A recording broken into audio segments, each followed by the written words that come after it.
Mata air menjadi air mata ya. Saudara, dalam hidup kita di bumi ini tidak akan pernah berhenti susah dan senang, itu sudah tahu kita semua. Itu silih berganti akan datang. Memang itulah keadaan dunia di mana kita hidup, yang akan dihiasi dengan susah dan senang. Atau mungkin lebih banyak terkadang susah ataupun tangis yang kita hadapi, ataupun mungkin lebih banyak senang. Tetapi perlu kita ketahui, saudara dikasih Tuhan, bahwa Yesus tetap menyertai kita dalam bagaimanapun keadaan kita. Dia tidak pernah tinggalkan kita. Dia tidak pernah buat kita sendirian. Dia selalu ada untuk kita karena cintanya yang begitu besar. Banyak orang tidak merasakan lagi kehadiran Tuhan dalam hidupnya. Banyak orang sudah membelakangi Tuhan. Banyak orang yang lemah. Kalau lemah masih lumayan. Lemah, tapi kalau membelakangi, ini yang gawat. Jangan sempat kita membelakangi, karena satu hari air mata kita akan dia ganti dengan menjadi mata air, atau air mata dia ganti dengan tari-tarian, sukacita, bahwa dia sanggup mengubah itu dalam kehidupan setiap anak-anaknya yang mengasihi dia. Pada saat kita terjatuh, saudara, dalam menyenangkan hati Tuhan, Dia ada siap untuk mengangkat kita. Pada saat kita jatuh, saat mengejar mimpi kita. Jadi mengejar mimpi itu iman kita yang jatuh, gitu ya. Bukan berarti kalau kita nanam tomat jatuh artinya patah modal, gitu ya, nggak balik modal. Nah itu pun bisa. Tapi yang dibicarakan adalah kita jatuh karena mengejar mimpi. Iman kita lemah begitu. Di situ pun Tuhan Yesus siap untuk mengangkat kita, untuk kembali mengasihi Dia. Seperti cinta kita yang mula-mula, di mana pada waktu dulu pertama kita kenal Yesus, kita sering menangis. Kita sering berdoa, kita rindu ibadah. Dia akan pulihkan kita kembali seperti itu, bahkan lebih dari itu. Mungkin saudara, saat kita tertolak, kita ditolak teman, ditolak saat kita meminjam, biasa juga ya. Tertolak oleh keluarga dan lain-lain sebagainya, saudara. Tuhan ada pada saat seperti itu. Haleluya. Tuhan ada ya, saudara. Dan kita merasa aku ditolak, berarti Tuhan enggak menemani aku. Tuhan izinkan kita ditolak supaya kita mengerti bagaimana Tuhan memperhatikan kita. Karena firman Tuhan berkata, Tuhan dekat dengan orang yang patah hati, dengan yang sedih, dengan yang susah. Apabila dia berseru, Tuhan dekat dengan orang itu. Untuk Tuhan limpahkan kasih-Nya, kuasa-Nya kepada mereka yang sedang tersandung, terantuk, kena masalah berat, setengah berat ataupun ringan. Saudara dikasih Tuhan, ataupun mungkin saat kita dikelilingi masalah keliling masalah. Lalu kita lihat orang lain keliling sukacita, ya kan? Ada orang keliling sukacita, berkat dari sana, berkat dari sini. Keluarga baik-baik. Sedangkan kita pas lagi keliling duka, keliling air mata. Kita tatap ke sana air mata, tengok sini air mata semua. Ada juga kawan kita lagi lihat sana, lihat sini, sukacita dia. Saat sukacita pun orang itu Tuhan menyertai dia. Dan pada saat kita menangis pun Tuhan menyertai kita. Amin. Bukan berarti Tuhan lebih mengasihi orang yang patah hati, yang sedih. dengan daripada orang sukacita? Enggak, sama ya, sama. Tuhan sangat sama-sama mengasihi, tetapi mungkin Tuhan akan lebih nyatakan kuasanya kepada mereka yang sedang susah daripada kepada mereka yang sedang sukacita. Karena orang yang sukacita tidak begitu memerlukan sukacita lagi, ya kan, saudara. Saudara dikasih Tuhan, percayalah bahwa kesusahan kita akan Dia ubah menjadi sukacita. Ya, mata air kita akan Dia jadikan air mata kita, ya, akan Dia jadikan menjadi mata air yang melimpah-limpah. Sukacita pun tak pernah berhenti, berkat tak pernah berhenti. Wow, luar biasa. Saudara, bunga bakung di padang itu enggak ditebus Tuhan itu enggak masuk surga itu. Ya, tapi itu pun Tuhan hiasi. Tuhan kasih dia pakaian yang indah, kata firman Tuhan. Bunga di padang yang paling seminggu mekar. Ya, ada satu bunga yang lama kali mekar, itu ada bunga anggrek. Ada bunga anggrek, tante ini di kampung di Regaji. Aku bilang, bunga ini lama kali mekar. Sampai berbulan-bulan. Itu makanya mahal harganya katanya kan. Lalu adiknya lagi ini pengkoleksi bunga anggrek. Aku ke rumahnya itu enggak ku tengok gitu kan. Kupikir itu bunga-bunga kertas gitu. Saking cantiknya kan, enggak ada. Lama baru aku sadar itu anggrek asli, saudara. Itulah laki-laki ya. Nah, bunga anggrek saja Tuhan hiasi begitu indah. Yang sebulan, 2 bulan mekar indah, layu, tidak tahu lagi kemana. Itu saja Tuhan hiasi. Begitu indah, begitu manis, suka kita memandang sampai dipajang di rumah. Ya, saya bilang, bawalah bunga anggrek ini ke sini, aku bilang kan. Kalau di sana anak-anak, ya. Di sini aja bunga-bunga di sini saja, anak-anak kita mungkin anak-anak kampung ini. Setiap ada bunga yang ke atas, enggak ada lagi. Dia bilang, sama batangnya nanti hilang katanya. Ya mungkin juga ya. Nah itu saja pun saudara dihiasi Tuhan. Burung di udara yang tidak menanam, tidak menuai, dipelihara Tuhan. Itu enggak masuk surga itu. Yesus enggak mati untuk burung pipit, burung layang-layang, burung cendrawasih. Ya, Yesus enggak mati untuk itu. Dia enggak mati untuk bunga di padang. Dia mati untuk kita. Dia lahirkan kita kedua kali. Setelah kita dilahirkan mama kita, itu secara jasmani, maka dia lahirkan kita. Lahir kedua kali ya. Secara rohani. Maka lebih lagi dia akan hiasi kita. Amin. Dia akan pelihara kita. Ada nyanyian yang berkata, bunga di padang dia hiasi. Dan semua burung di udara dia pelihara. Terlebih dirimu, umat pilihannya, lebih lagi akan dia hiasi. Nah, saudara dikasih Tuhan, dia akan hiasi kita. Ya. Alam semesta dia ciptakan, saudara, dia jaga kan. Jaga kestabilan alam semesta. Saya suka lihat di YouTube, Google bagaimana alam semesta ini, saudara. Ada satu tenaga, ya, menurut para ilmuwan, ada tenaga, ada energi yang menatang matahari, yang menatang bumi, dan menatang semua galaksi. Triliunan bintang, ada energi yang menatang. Itu energi Yesus Kristus. Alam semesta dia jaga begitu rupa, tapi dia jauh lebih menjaga kita umat pilihannya. Amin. Dia lebih menjaga kita, lebih mengasihi kita. Karena semua benda-benda itu enggak ada yang hidup. Ya, benda-benda di langit, semua benda mati. Ya, menurut pengamatan sih begitu. Kalau ada benda hidup saya enggak tahu ya, saudara dikasih Tuhan. Di luar angkasa sana, tetapi kalaupun ada di sana benda hidup, Yesus enggak mati untuk itu. Dia mati untuk kita. Karena cintanya yang besar.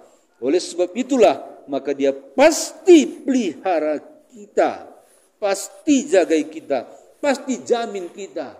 anak kita, kita suami istri, cucu kita, akan dia jamin kalau kita berserah kepada dia. Amin, saudara. Mari kita berserah kepada Tuhan, saudara dikasih Tuhan. Sebab harus kita tahu bahwa berserah adalah kekuatan kita. Amin. Kalau menyerah kepada Belanda, nggak ada kekuatan kita kan? Kita dikuasai. Kalau menyerah kepada Tuhan, itulah kekuatan kita. Katakan amin, saudara. Jadi berserah kepada Tuhan, kita mendapat kekuatan. Berserah kepada musuh, ditangkapnya kita, masukkannya ke goni, diayun-ayunkannya, dijatuhkannya, jatuh ke lubang buaya. Dimakan buaya lah, ya saudara. Saudara dikasih Tuhan, Tuhan dia selalu menjaga alam semesta dan memandangnya, begitu kan? Tapi dia jauh lebih memandang kita. Dia bosan, dia lebih bosan memandang alam semesta daripada memandang kita.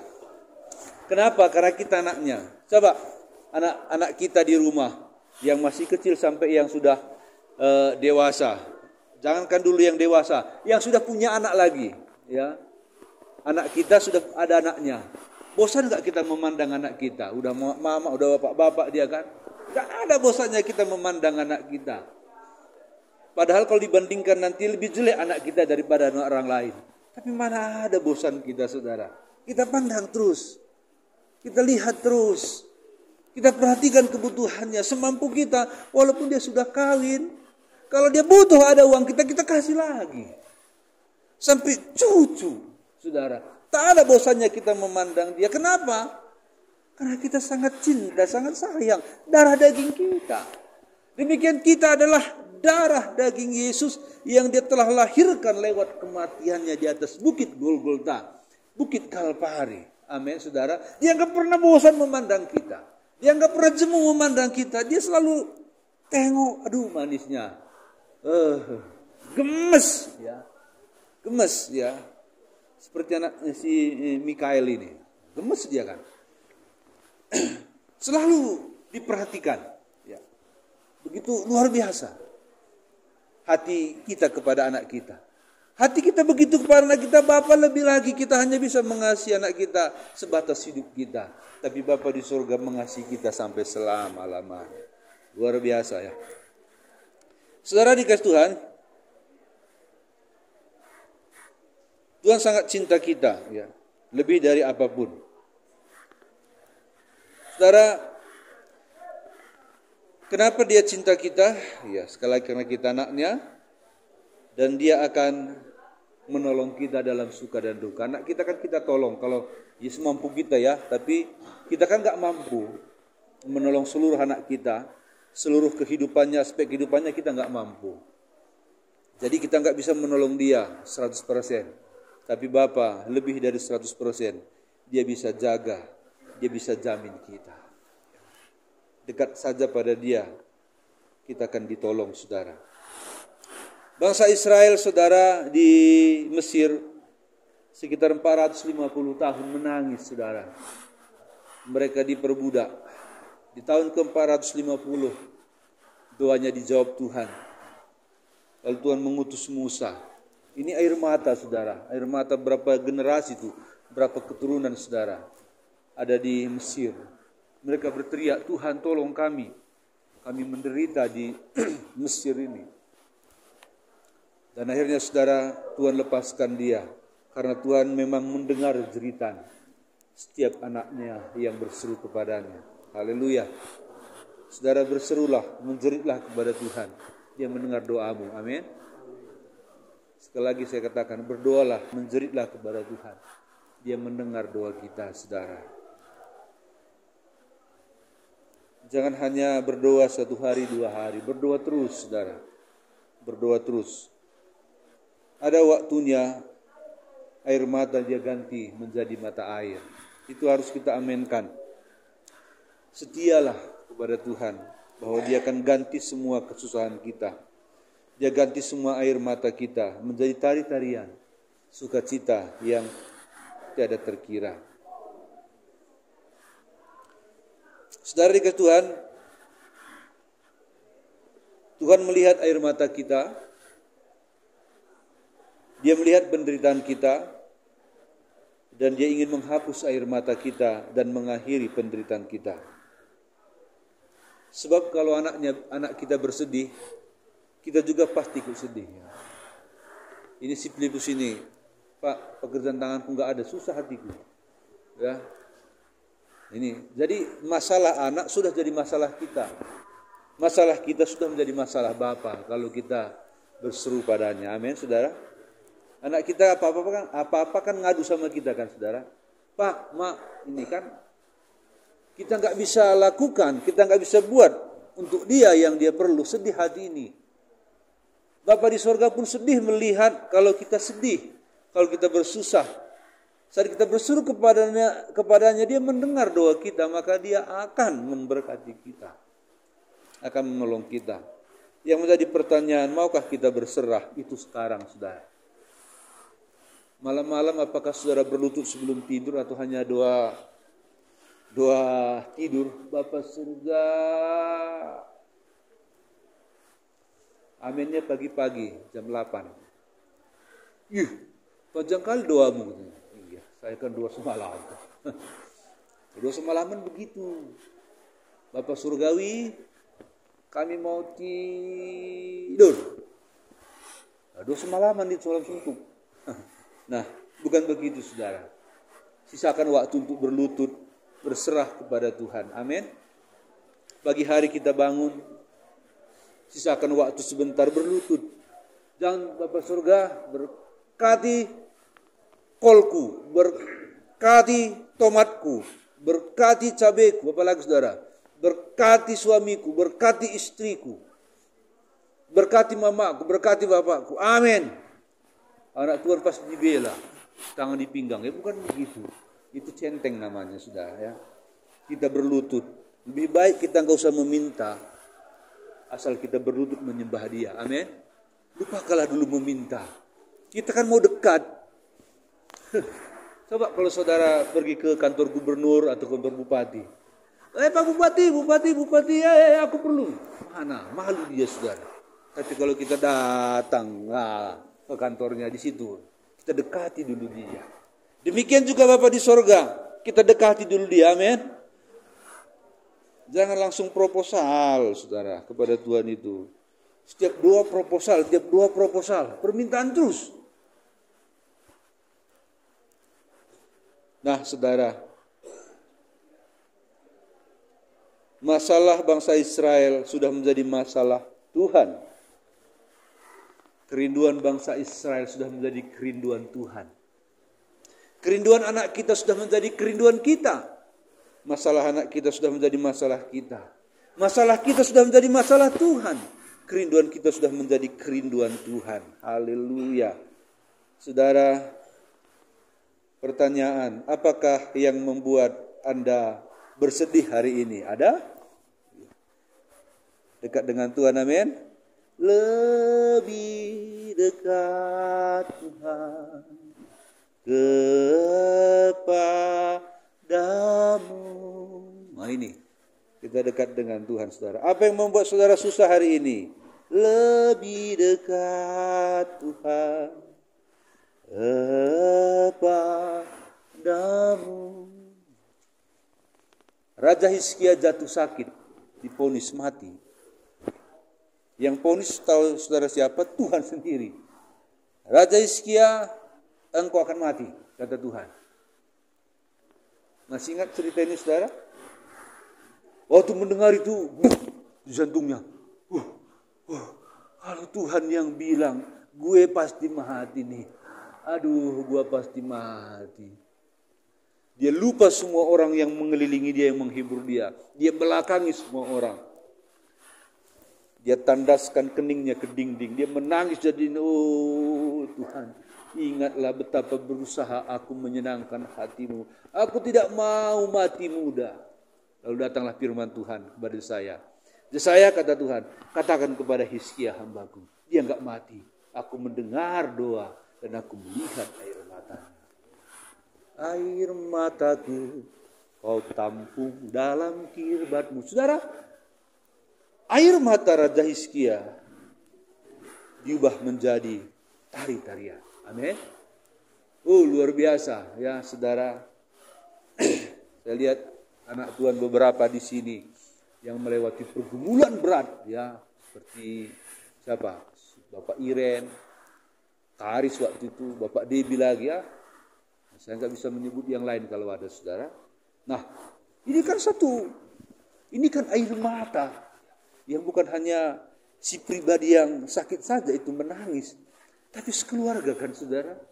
Bukan cuma keluarga, mama, bapak kalau masih hidup, Sanina, semua. Tapi bukankah kalau dekat dengan Tuhan, firman Tuhan datang, masalahmu, tangismu, air matamu sudah menjadi tangis dan air mata dan masalah. Haleluya. Saudara, ini saja firman Tuhan pada malam hari ini kepada kita.